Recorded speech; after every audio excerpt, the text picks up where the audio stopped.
Today we're going to define the relationship between two numbers. So here we have 330 and we have 33. Well, if I put them on my place value chart together, I can see that this 33, this double 3 digit, moved just once over. The 33 moved once over to make 330. Well, if we know from our previous lessons, that's the same as multiplying by 10. If I used base 10 blocks, I could see that this number is 10 times the value of this number.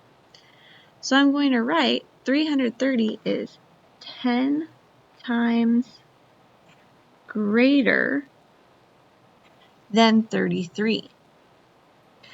I also know that if I move my numbers one place value this way, I divide by 10 or I multiply by 1/10. I know 33 is 10 times then less than 330. We could also say smaller than 330. Or we could say 33 is 1/10 of 330. If I have 4,400 compared to 44, 4,400 compared to 44, I see that they both have these two digits.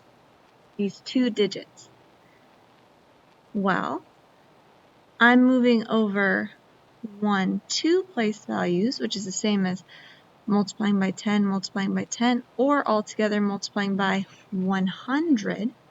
So I could say 4,400 is 100 times greater or bigger than 44. Here I can divide by 10, which is the same as dividing by 100. So I would say 44 is 100 times smaller than 4,400. We hopefully know that dividing by 100 is the same as multiplying by 100th. So 44 is 100th of 4,400. Here, even though we have a decimal, it looks the same and works the same way. 9 9/10, 99 hundredths. I still have 2 9 digits, and I see that I'm moving one place value, so I'm only multiplying by 10. 9 9/10 is 10 times greater or bigger than 99 hundredths, and 99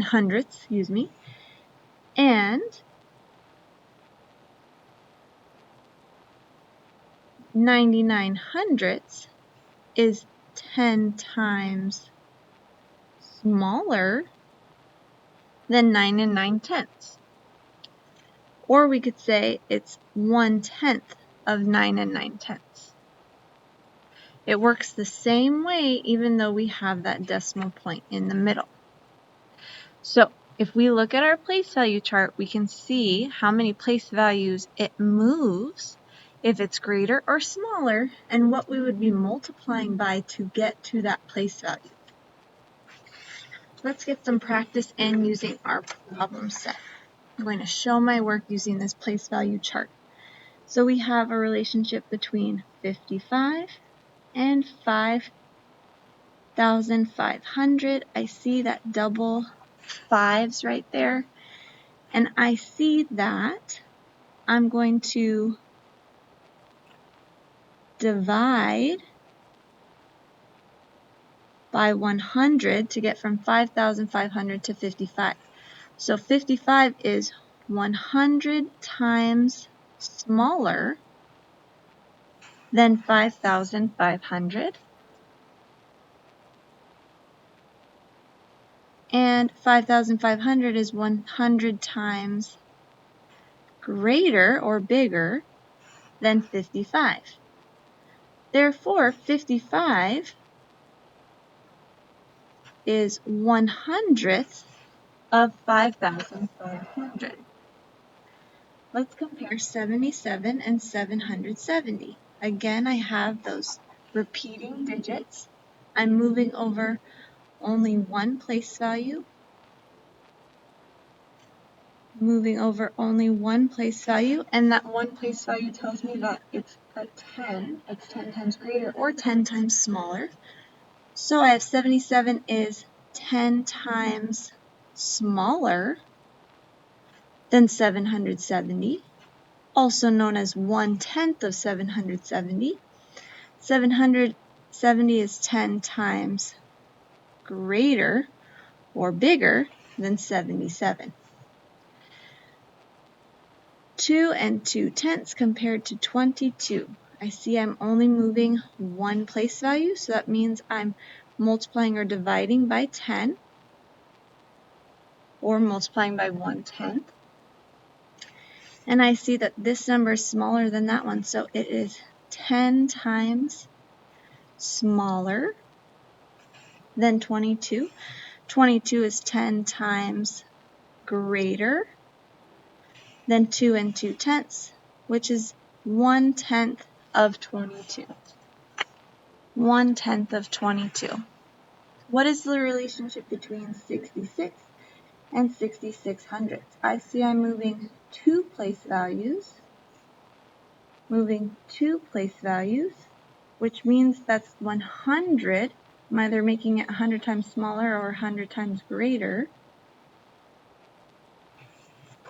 And I see 66 is bigger than 6600, so I'm going to say 66 is 100 times greater than 6600. 6600 is also 100th of 66. 6600 is 100 times smaller or less than 66. Last one for us, 330 compared to 3 and 3/10. I still see those double threes. I see I'm moving two place values, 1, 2, which means that I'm either getting 100 times smaller or 100 times bigger. And I know 330 is bigger than 3 and 3/10, so 330 is 100 times greater than 3 and 3/10. 3 and 3/10 is 100th of 330. 3 and 3/10 is 100 times smaller or less than 330. So really what you need to do is to find, okay, do they have the same digits in the number? How many place values does that number move? Depending on the place value, you're either multiplying or dividing by 10, 100, 1,000, so forth. And you're deciding if it's bigger or smaller.